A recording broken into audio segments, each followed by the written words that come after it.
me know when I should start winding down. Okay, great. I will disappear after the brief intro, and I'll come back around 45 to 50 minutes, and that is a signal for you to, think that it is last 10 minutes. Okay. Yeah, sure.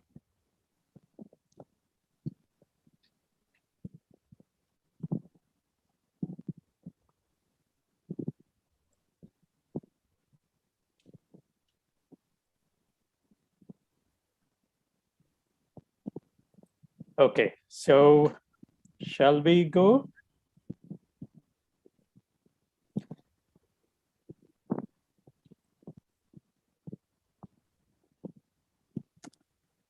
Good evening, ladies and gentlemen, and welcome to another evening on HLF online. And we are delighted this evening to have this session with Pavan Varma. And in conversation with him will be Advaita Kala. And some of you may recall that Pavanji was with us way back in 2012 at HLF when physical festivals were possible. I know it sounds like a lifetime ago, but we are here online, and we are privileged to be hosting the first pre-launch session of Pavanji's latest book, The Great Hindu Civilization. Just a couple of words about this book. I'm sure Advaita will give us more details of the book in conversation with the author. But I think in these surcharged times, to talk about Hinduism without sounding either obscurantist or facilely dismissive takes a lot of courage and requires a lot of sagacity and a lot of objectivity. And that's exactly what this book displays.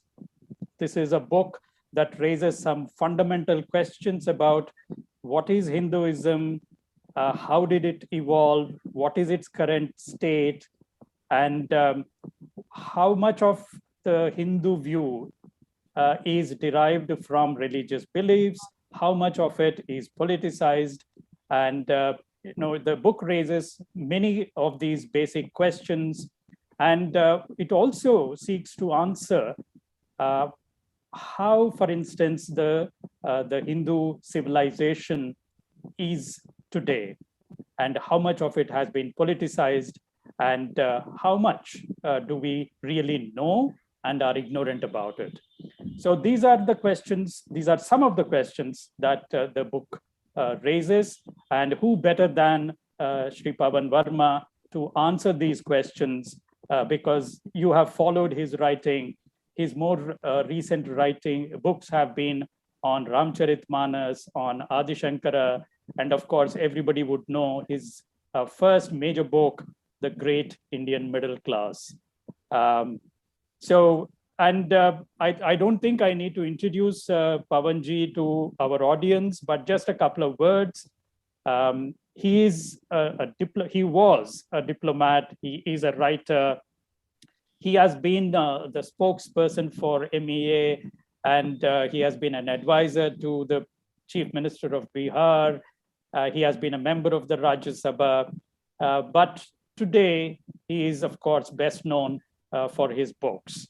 And so he has worn many hats, and equally talented, equally multi-talented, should I say, is our moderator for this evening, Advaita Kala, who is a best-selling author. I just loved her first book, Almost Single, which was a kind of a genre-changing book. And we all know Advaita Kala as the screenwriter of this hugely popular film, Vidya Balan starrer, Kahani. So she's a screenwriter, best-selling author, and she's today more like a journalist. She contributes regularly on various issues. So this evening, ladies and gentlemen, we have Advaita Kala in conversation with Pavan Varma. about his latest book, The Great Indian Civilization. So, ladies and gentlemen, on my own behalf and on behalf of my colleagues at HLF and on all your behalf, I sincerely thank Pavan Varma and Advaita Kala for joining us this evening and taking us through this wonderful book, which I think is an important book for our times. So without much further ado, let me hand over to Advaita to conduct the conversation. And just a quick reminder, Advaita, that I will be back in about 45 minutes. So when I reappear on the screen, it's a signal that you should be winding it down. All right. Thank you so much. And once again, thank you, Pavanji, and thank you, Advaita, for this evening. Ladies and gentlemen, over to Advaita Kala and Pavan Varma. All yours. May I request you to show the book before the conversation, because ladies and gentlemen, this is the book that will be in discussion this evening. This is officially actually getting released only on August 9th.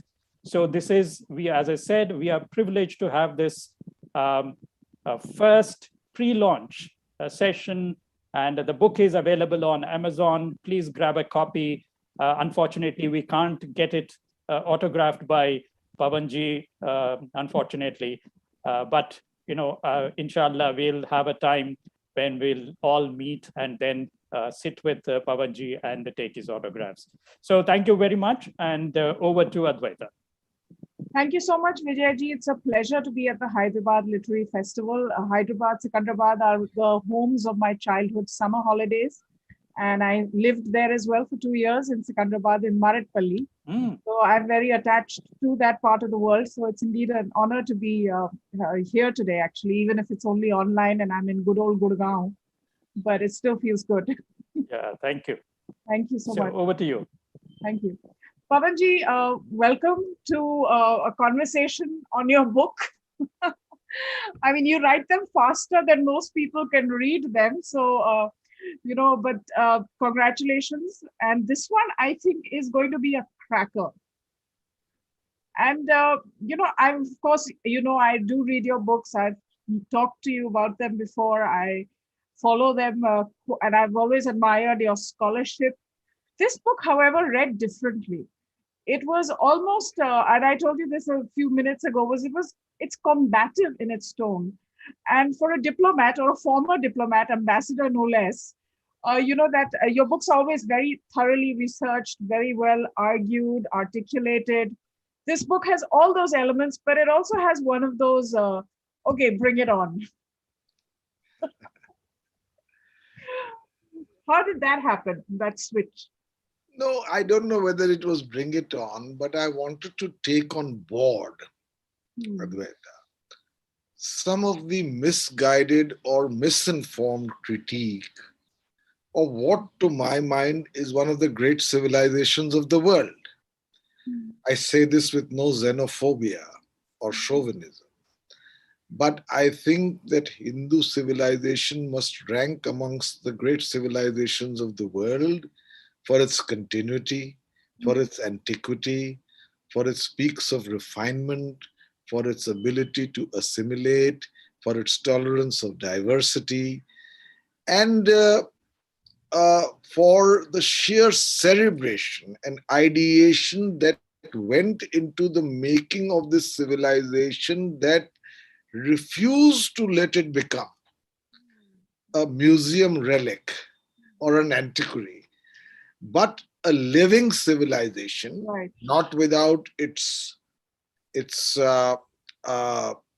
occasional setbacks, which were significant, but nevertheless to be more or less Sanatan, a civilization that began at the dawn of time, exists today, and which showed a level of conceptual depth in many of its practices. And I don't want to say that it was without its blemishes. Every civilization will have its drawbacks. But nevertheless, I believe it's time we recognized the validity of a great civilization. So I needed to take on board some of the critiques of that point of view and to respond to them. And I think that is why, perhaps in the first chapter in particular, you felt it was combative. I think I probably did not display reticence. No, you didn't. And I'm so glad you didn't, because there are very few intellectuals like you in our country today and part of public discourse who can really see both sides of a picture. And, and that's why I welcome this book so open-heartedly, because I think it doesn't sort of shy away from any issue. And that is so refreshing. I mean, are you worried that you might be called a Sanghi post this book? But as always, you've been very nuanced, but that's your political hat. I don't think I should be called a Sanghi, because this is precisely the point of my book. If you pay tribute to Hindu civilization, if you recognize some of its major achievements, and if you analyze its evolution and growth and the development of some seminal path-breaking concepts associated with it, it does not mean that you become, in a way, an ultra-right Hindu spokesman. In fact, if you see my book, I've been very critical of the hijacking of what is a great civilization and a great religion by ultra-right elements who know the least about it very often, but through their evangelism have, in a sense, distorted it. But that apart, I do believe that we need. And one of the great things that I feel bad about very often in many of my books is that Hindus themselves know so little about this civilization. Right. I mean, when you have this kind of ignorance or indifference or lack of curiosity about your own heritage and legacy, it does one of two things.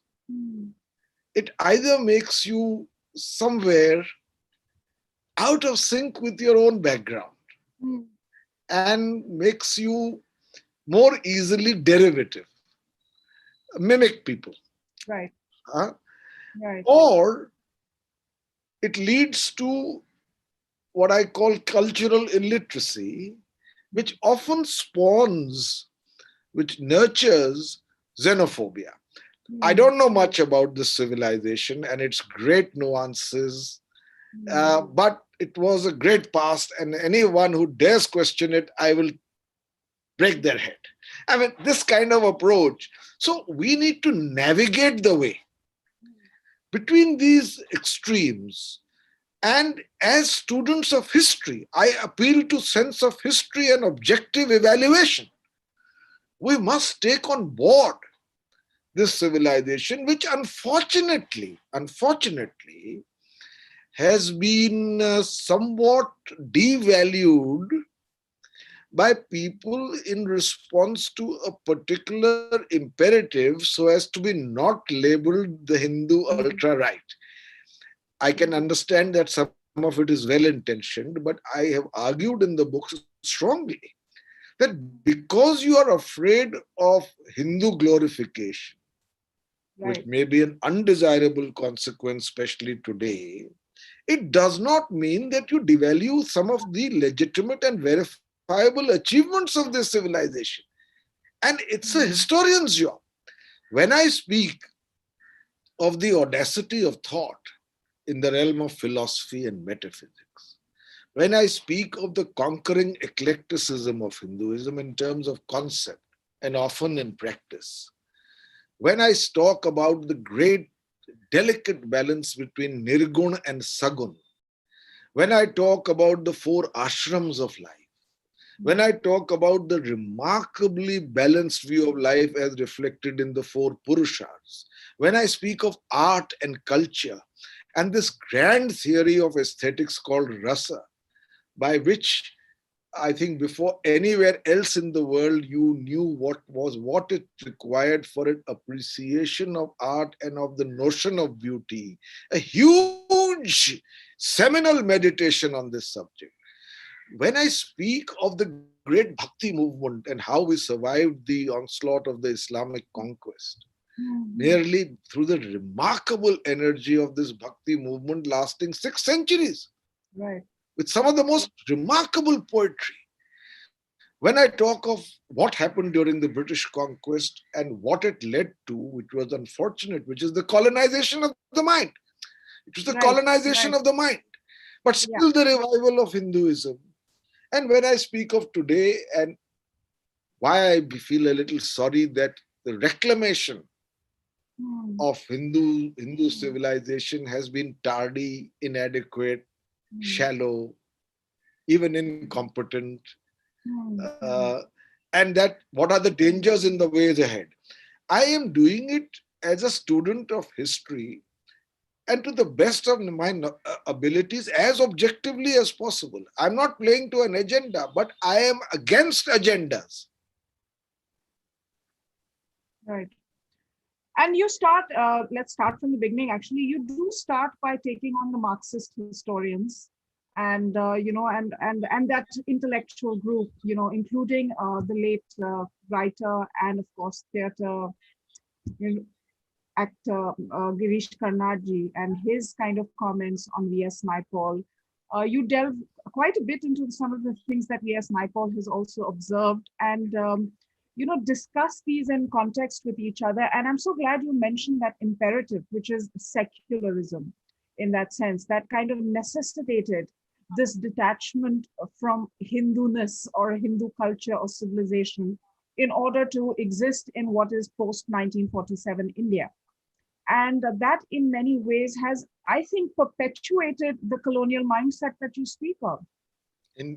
Indeed, you see, when we speak of Hindu civilization, there was an organized attempt, in my view, to downplay it. And I don't blame those who did it. We had the history of the background of partition, which was based on a great deal of avoidable religious animosity.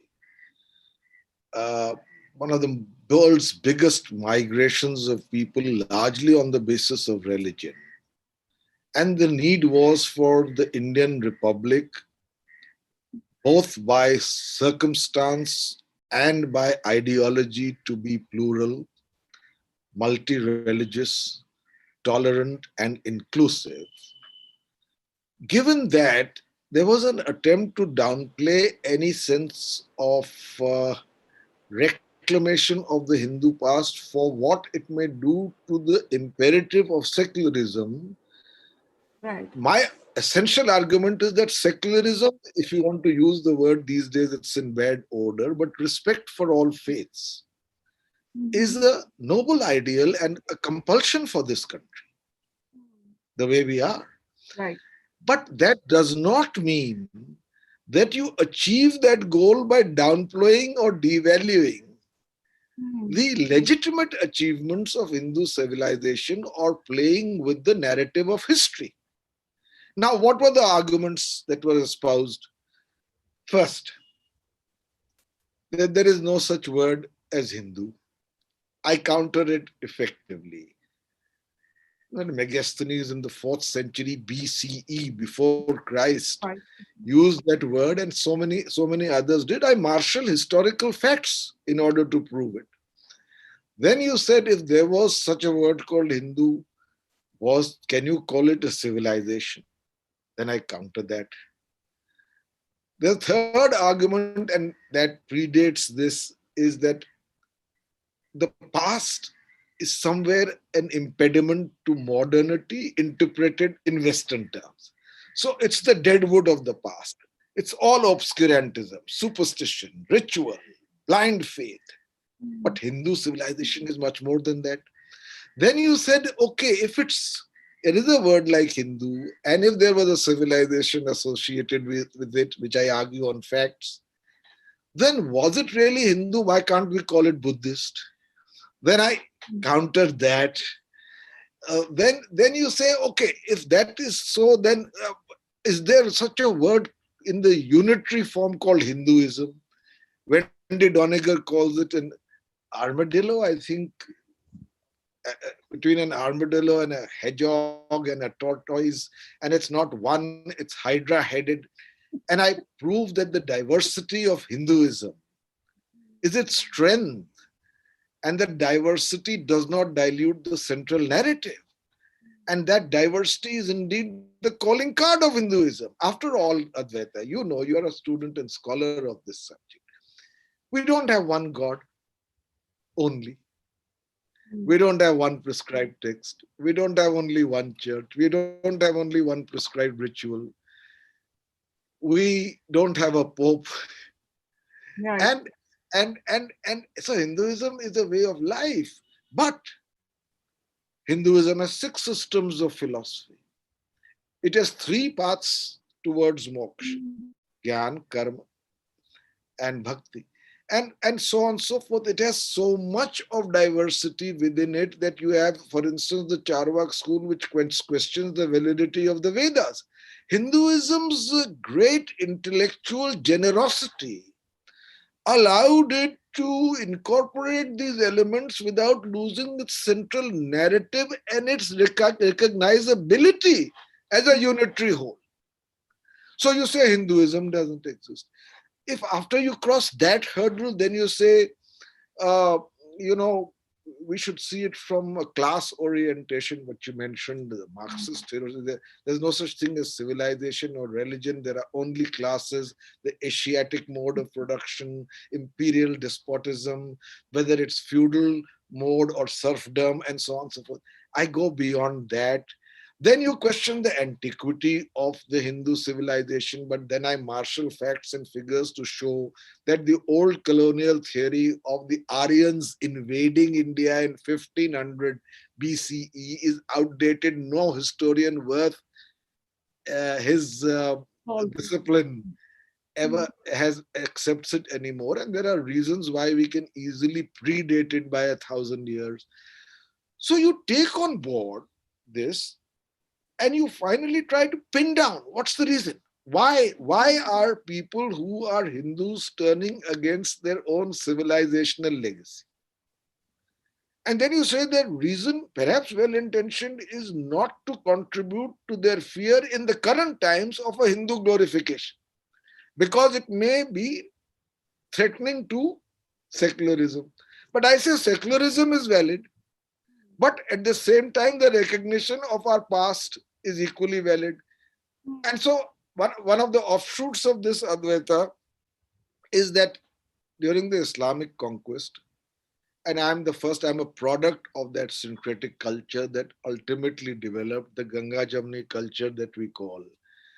But to downplay the invaders' violence and proselytizing and their religious hostility is, I believe, glossing over history. What you need to do is to accept it, reconcile with it, move beyond it to the compulsions of a plural, multi-religious republic. But if you try to gloss over history and say nothing happened, or suddenly make Akbar the key emblematic figure of the Muslim invasion, as if they came by in a tourist bus and we had a bit of biryani and what we offered to them was some halwa, and we sat down and built a Ganga Jamni culture. It didn't happen like that. It didn't happen like that. We developed a syncretic culture which we value, where all faiths have made their contribution in spite of that kind of invasion. So I think we need to take that on board, and we need to ask ourselves, how did Hinduism survive this onslaught? Will Durant says there's never been such a destructive invasion of another country. Certainly it was new for Hinduism. We had the Greeks, the Sakas, the Scythians, the Bactrians come, and there was no such great dislocation. But We survived it because Hinduism, by its very nature, reinvented itself. And you had its democratization through the Bhakti movement, one of the most powerful and remarkable movements seen by any civilization anywhere in the world in the face of such adversity, whereby it just escaped from the top down model, from the crevices of the cage built around it, and went to the people. And the remarkable outpouring of the Bhakti movement through practices which were embracing of the people as a whole, without the ritual paraphernalia of religion. Because so many temples and centers of learning had been destroyed even. Destroyed, yeah. Yeah. And to allow it to survive at the level of the common masses. I mean, you studied, it's one of the favorite parts of my book, from Gyaneshwar, Namdev, Tukaram in Maharashtra, to the whole Bhakti movement in the north, Chandidas, Vidyapati, Bihari, Tulsidas, Surdas, Govindas, to the Alvars and Nayanars in the south, to the entire Lingayat movement of Basavanna and Allama Prabhu, to the great female Bhakti saints like Mirabai and Andal and so on and so forth. It was Vallabhacharya, Chaitanya. It was all encompassing on a pan-Indian basis. And that is how Hinduism survived. After all, when Islam conquered Indonesia, which was largely a Buddhist and a Hindu country, within 3 centuries it had become almost entirely Islamic. It didn't happen in India. It didn't happen. So now my attempt is not to excavate the past for present day acrimony. My attempt is, you must understand what happened, accept it as objectively as possible, and go beyond it. And by going beyond it, don't devalue some of its the syncretic elements that were a consequence of it, in spite of the fact that it was exceptionally violent and religiously hostile. Let's accept this Ganga Jamuni Tehzeeb, which is the great strength of this country, but not at this cost. So therefore, the whole book, which all 400 pages of it, is an analysis. And I sometimes feel bad that Hindus themselves don't take the trouble to understand this great treasure house of which they are legatees. It's a great treasure house. That's true. That's true. I think rightly said, if there has to be reconciliation, there has to be an understanding and a truth-telling of the past, which is unfortunately something that has not happened. And although you seem to feel that this is to preserve this idea of secularism in post-independent India, I think, or in the present context rather, but the way history has also been written and taught to us in schools, I assume in India that was more favorable to the people who wrote that history. There is not enough attention paid to Hindu civilizational achievements or the Hindu past of our country. And one more thing, I'll tell you this. I was reading your book, and maybe you mentioned Vijayanagar, maybe 2 pages, but I immediately ordered a book on it. Because I realized that there's so little I know about. These are great kings. Krishna Deva Rai, I think one of the greatest kings of India, Rajaraj Chola, of the Chola dynasty. The Cholas, we were still taught, but Vijayanagar, Vijayanagar is the last great Hindu kingdom. And Krishna Deva Rai was, to use the word secular, a truly secular ruler, but a Hindu king, and proud of his faith. There's no contradiction between the two. Right. And when I come to modern times, I believe this neglect, what you talked about, of knowing more about our past, all governments are guilty of it, Advaita. I really expressed that hope in this book that when the BJP came with an absolute majority in 2014, and with their avowed tributes to the great, our ancient India and so on and so forth, they would make a sensible attempt to reclaim this as part of sensible educational curriculums and institutional strengthening of some of the cultural and civilizational instrumentalities we have. It didn't happen. It didn't happen. In fact, even today, and as I wrote recently, the Ministry of Culture, its budget has fallen from 0.017% 5 years ago to 0.012% today. And instead, when this does not happen institutionally, then you have, with great respect, the likes of Dinanath Batra, who then romanticize the past. So there were airplanes there, that there was television there, and that cars plied the roads in ancient India, and so on and so forth, which is in a way ridiculing the remarkable, genuine cerebral achievements of that period by caricaturing that, by trying to over glorify it in this manner. So there are things that we need to do to take on board this civilization, which we need to think about. And I say to you, Advaita, with great humility, and some of the things I was researching, like dharma, artha, kama, moksha, it's almost this Confucius sense of balance of life. The whole notion of dharma, there are no 10 commandments. It's not that it lacks some moral radar. There is a compass. But ultimately, it says that you have to judge action that you take in the context of the circumstances you took it in. I'm giving you a random example.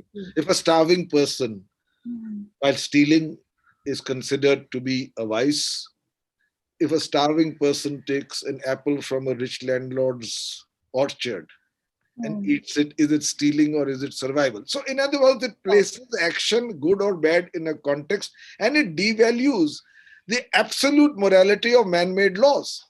Ultimately, these are man-made laws. Somewhere you can marry only once, somewhere you can marry 4 times, etc., etc., right and wrong.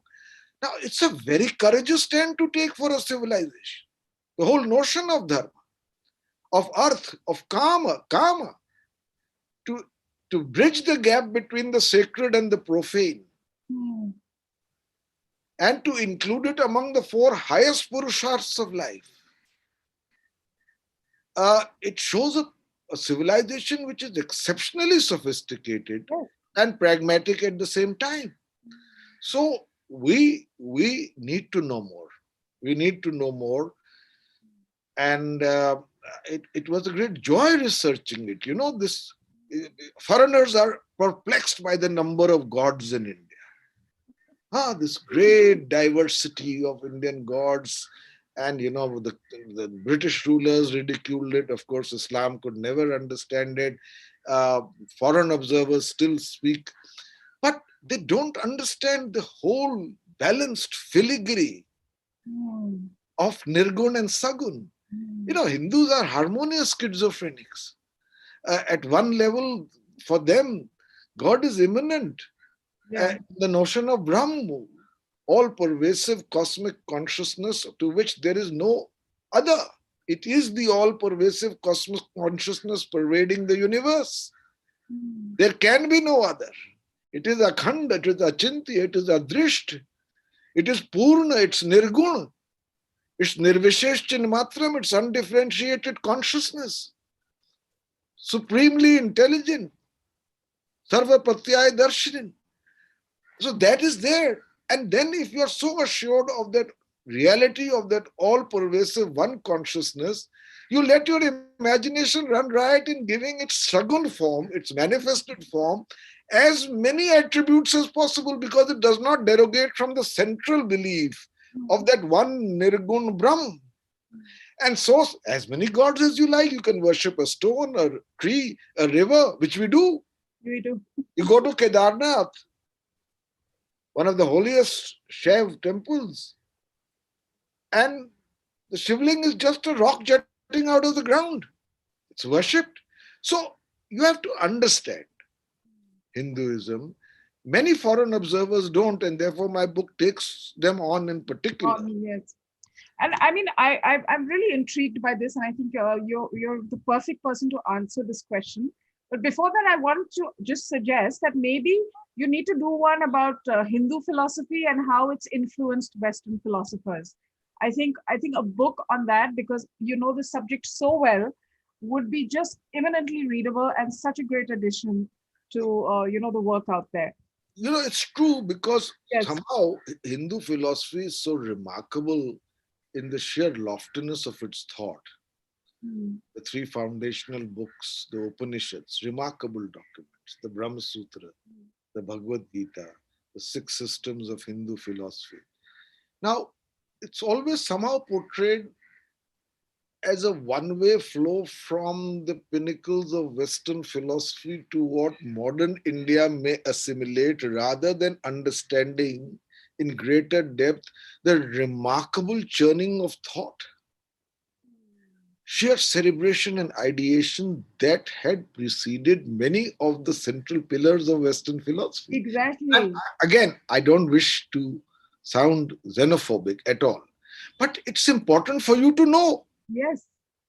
And I can't think of anyone better than you going to write it. I hope you will find the time amongst your many, many avatars that you still do have to do this. But, just to come back to the present a little bit, and this kind of hardening of the Hindu stance, which is there in the political environment, in the social environment, how much of it do you think has to do with the interaction with the Abrahamic faiths, and seeing that happen, seeing the political appeasement that has been followed by the ruling party, and feeling like this hardening of a stance is really a way to get your way? You see, I take on board many of the angst, possibly among Hindus post 1947. I take on board the resentments, not pre-independence. There were many even then, the Khilafat movement, which even I can't understand, the downplaying of the terrible Mopla riots. Right. But the appeasement of radical Muslim lobbies, which asked for disproportionately higher representation in councils and separate electorates for Muslims. But post 1947, there was a series of incidents which were about appeasement, such as, for instance, Jawaharlal Nehru, again possibly well-intentioned in the background of the partition, his objection to the President of India attending the inauguration of the renovated Somnath temple, or Jawaharlal Nehru's amendment of the Hindu personal law without touching the personal law of other faiths. You had a situation where electoral politics seemed to be based on minority politics being, minority vote banks being cultivated. You had the famous volte-face in the Shahbano case judgment, totally misguided and probably assessed so by anyone sane enough to recognize it. You had the relative liberal silence on the expulsion of the Kashmiri Pandits, and so on and so forth. I take those. But I cannot condone for a moment the extreme reaction from all of this, which is the creation of a Hindu Rashtra. Because I believe it's totally unrealistic, impractical, and a misinterpretation in today's time of what Savarkar said in 1923. And it is directly against the interests of Hindus in their own country, and impossible to implement, and a recipe for perennial instability and religious strife. So I take that on board, and including some of the aspects of the ultra-Hindu right, which I believe has led to the lumpenization of a great religion and a great civilization. So I take that on board. I try to be as balanced as I can. There are genuine Hindu angst, and there was a appeasement politics. I don't deny it. I mention all of these incidents in detail. I analyze them. No, because a part of it, Pavanji, you feel sometimes that there is this mirroring that's going on.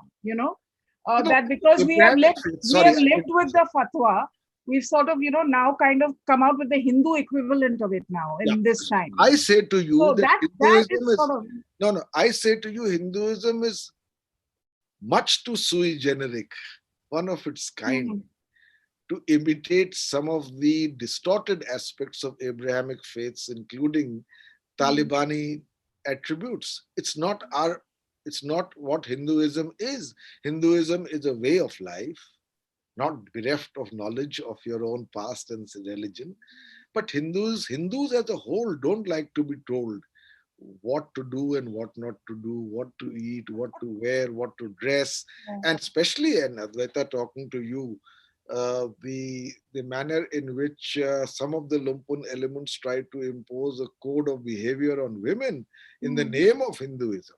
One of my grouses is that those who proclaim themselves as evangelical protectors of Hinduism know very little about it. Otherwise, they would never say what they do.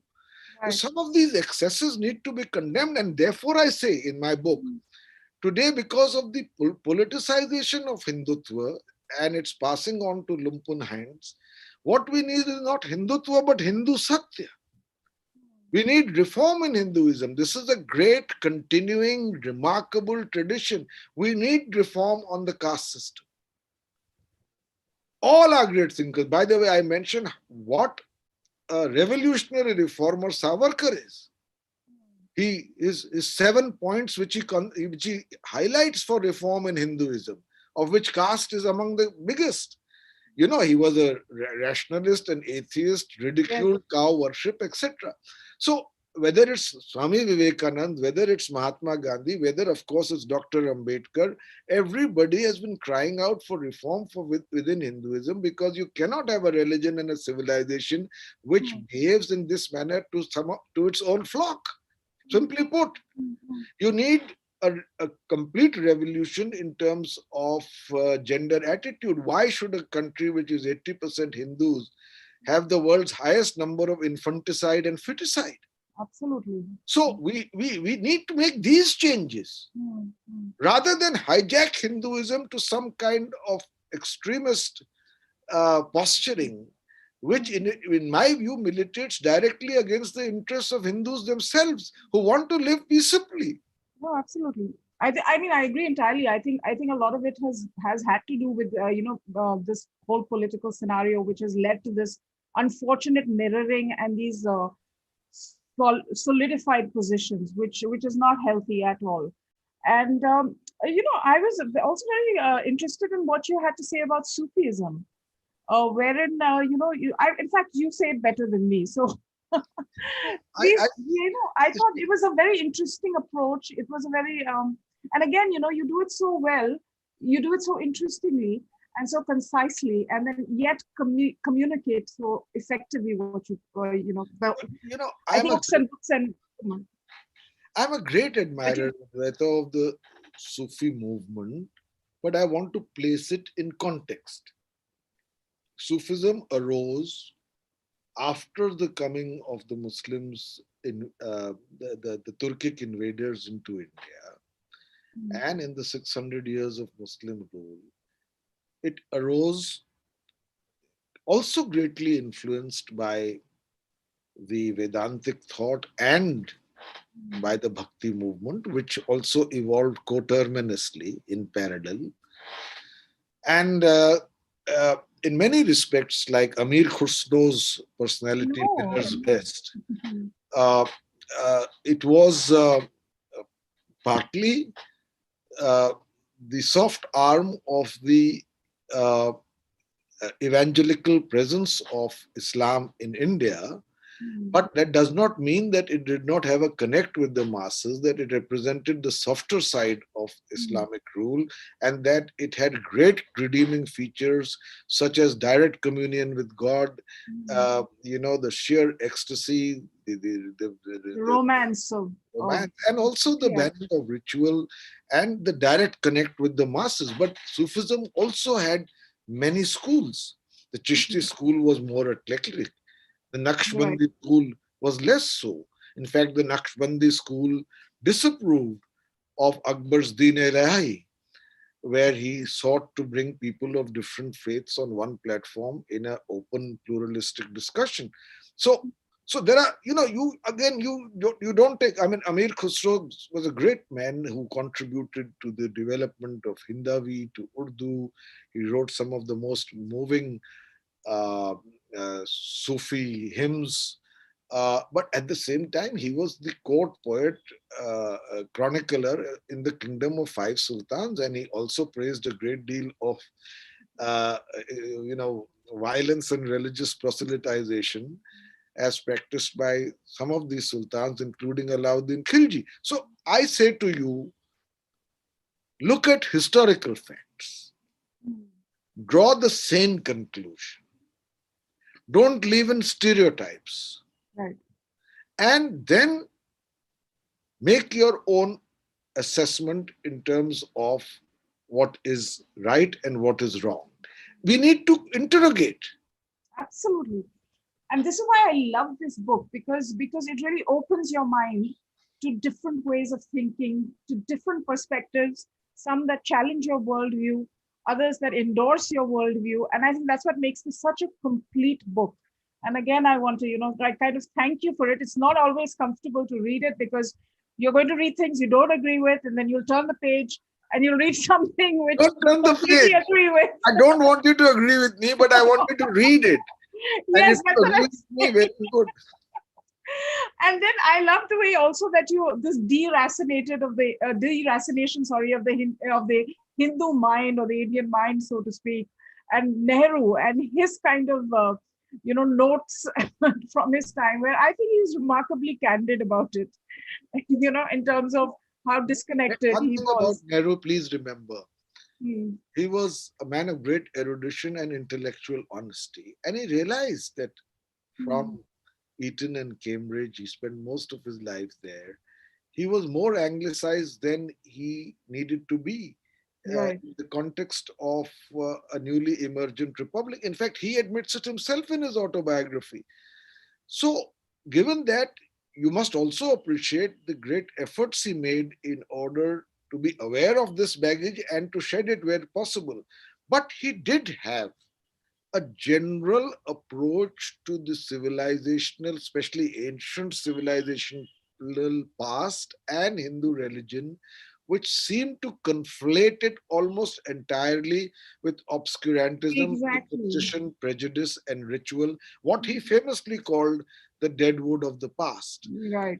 Now, what happens in such a summary assessment is that some of the great refinements, the great achievements, the great nuances, the heights of audacity of thought, they also get lost.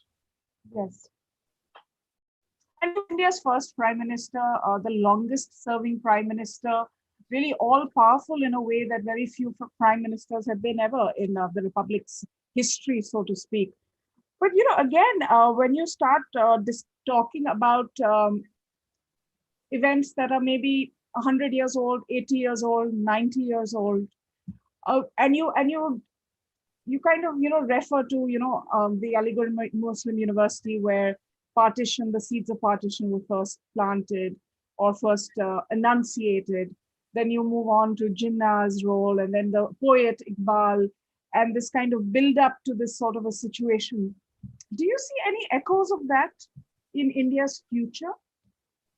No, I think this is the past. Okay. And we, the British, were going to leave, Hmm. and there were millions of people belonging to two different faiths, one of whom had ruled India for 600 years. Mhm. And there was an anxiety about the future, but I believe such anxieties have been settled under the cementing imprimatur of the Republic and the preamble of the Constitution, Mhm. and the imperatives we need to follow today. As I said, we don't excavate the past Hmm. to fuel current acrimonies. Hmm. Hinduism, in its great and strident march over millennia, must move towards what is good for India and for those within its fold, the Hindus, in a sane, civilized, inclusive, balanced, and hopefully cerebral manner. I am very upset with the dumbing down of intellect that often becomes a concomitant of modernity. So we need to understand the remarkable origins which thought had in the past. And I've tried to dwell, Advaita, on those parts, the conceptual parts of Hinduism. I believe that's exceptionally important. Oh, Vijay has appeared.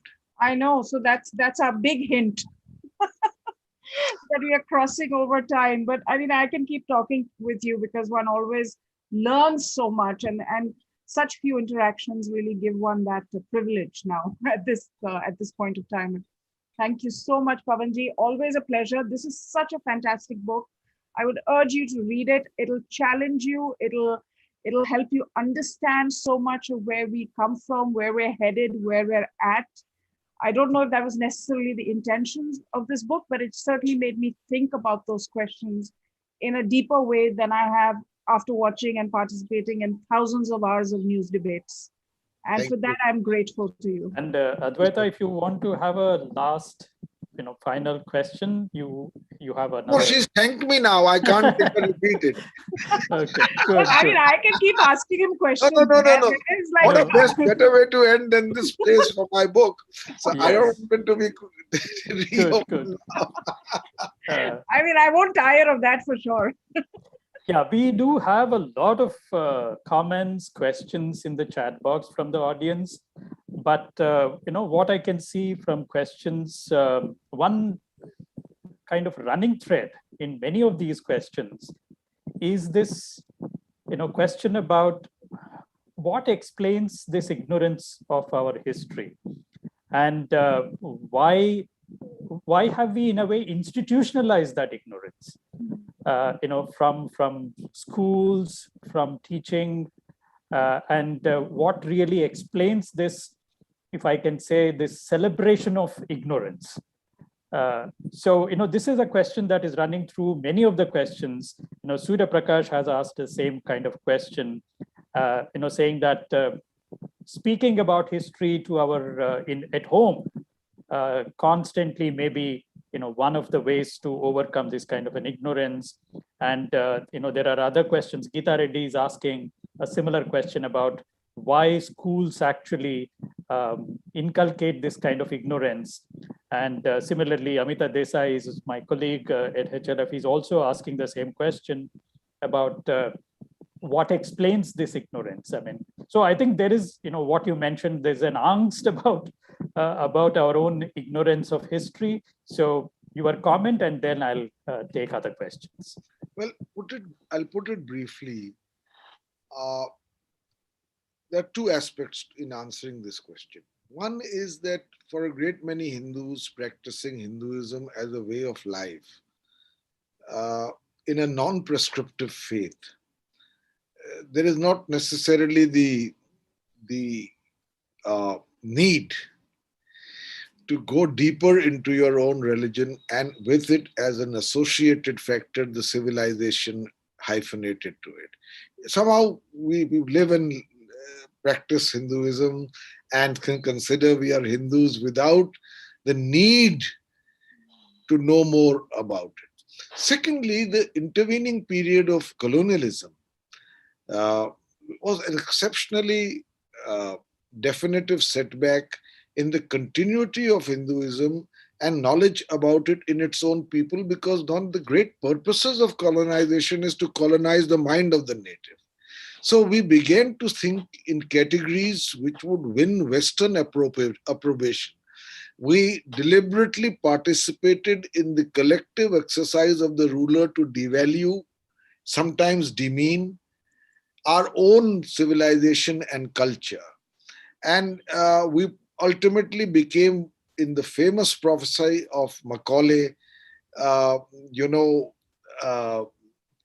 brown from outside and Englishman from inside. So whether our English really matches up to that description or not. So the net, the thing is that after 47, we did not correct our educational curriculum for decades after.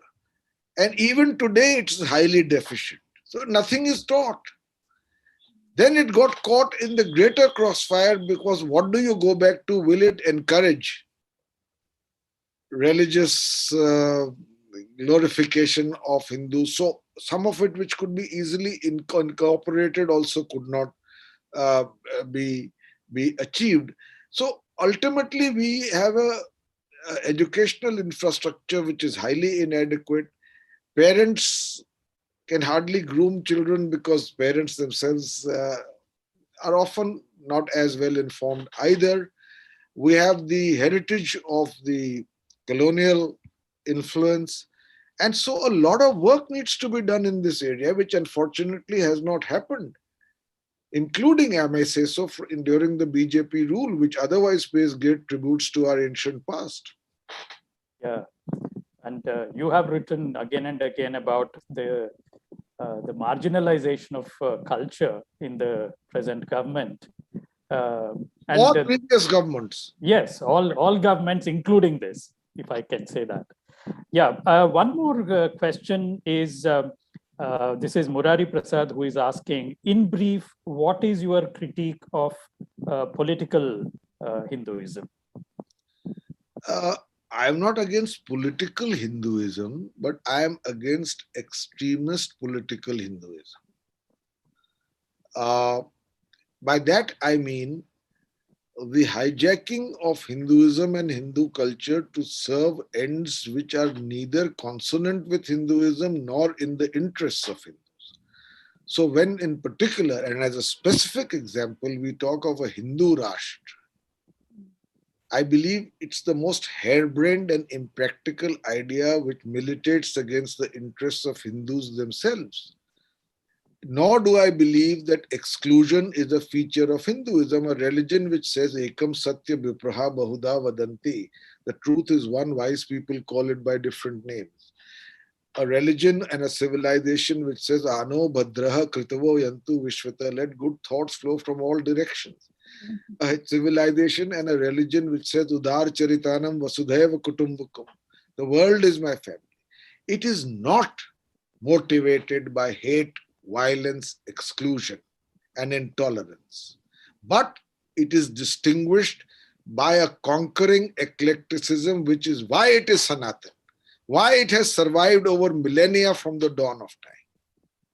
So we should be all vigilant against the hijacking of Hinduism to being what it is not, which is a poor copy of Talibani faiths, which it is not.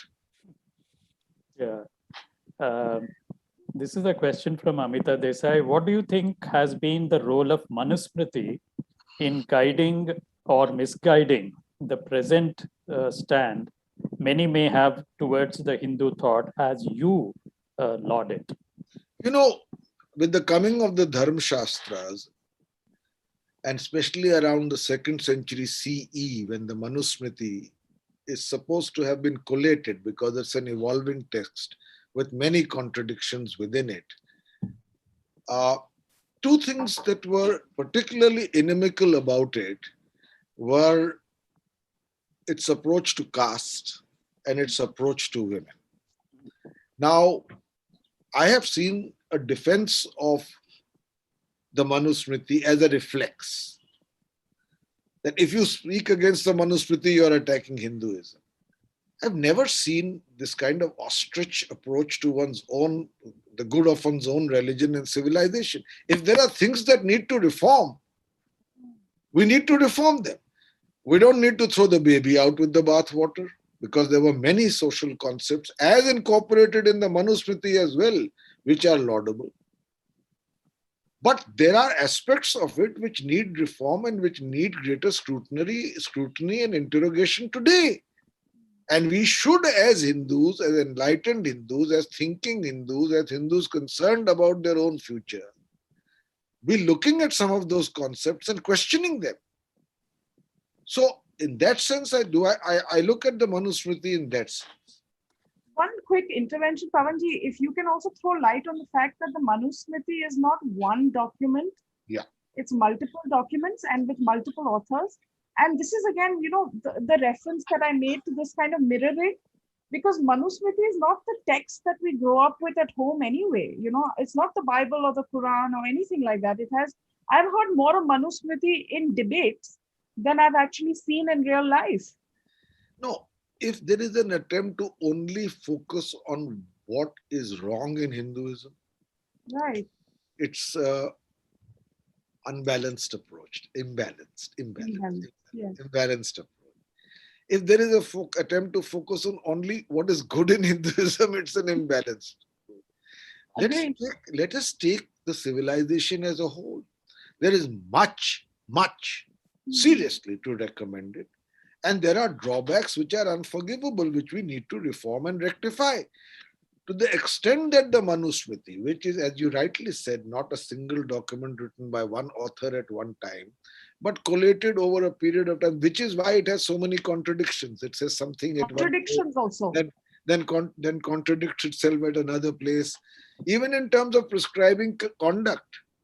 So, but if there are aspects in the Manusmriti which are derogatory to women, especially in the context of today's gender liberationism, and even otherwise, or if they perpetuate the tyranny of the caste system and makes a virtue of discrimination on the basis of birth, I am against it, and I will ask for Hindus to reform what is wrong within their own religion and civilization. Pavanji, a connected question is that whether Manusmriti was ever given as a prescribed text that is supposed to be the code of conduct of the Hindus. No, I don't think so.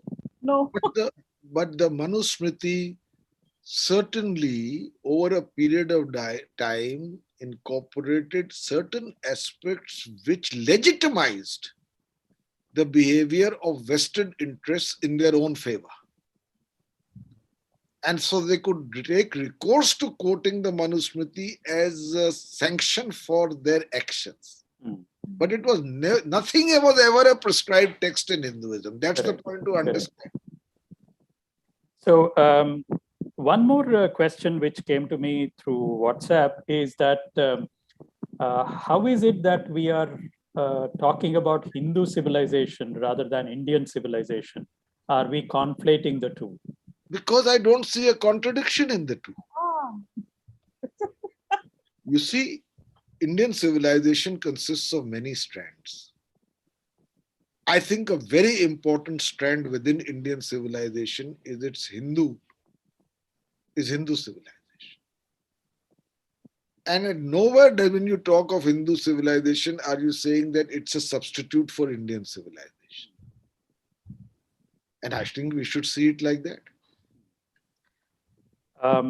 One more question is, do